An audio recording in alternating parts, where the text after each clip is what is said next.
Hey everybody, in this video tutorial I'm going to show you how to unfreeze rows in a Google Sheets spreadsheet.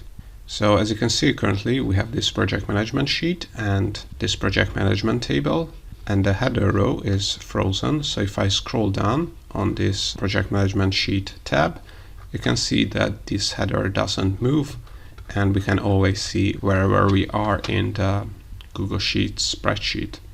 So this is a great feature we have, and I have a tutorial on how you can do this, but how you can undo this if you don't want to freeze this header row. In that case, all you have to do is either select the row you want to unfreeze and then right click on that row and then click on view more row actions, and as you can see, you will see unfreeze rows here. And if you click on that and now we scroll down, as you can see, the row has been unfrozen.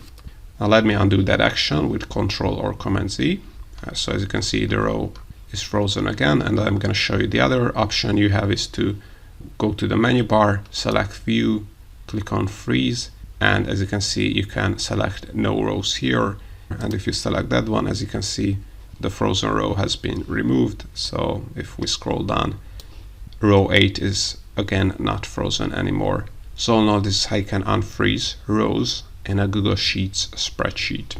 I hope you found this tutorial useful. If you want to get access to our complete Google Sheets function database or our Google Sheets Shortcut Keys ebook for free and other Google Sheets resources and Google Sheets templates, then make sure to check the links in the description below. Also, if you want to learn more about how to use Google Sheets, make sure to check out our YouTube channel and playlists, where you have a ton of tutorials, and more Google Sheets tutorials are coming up, so also make sure to subscribe.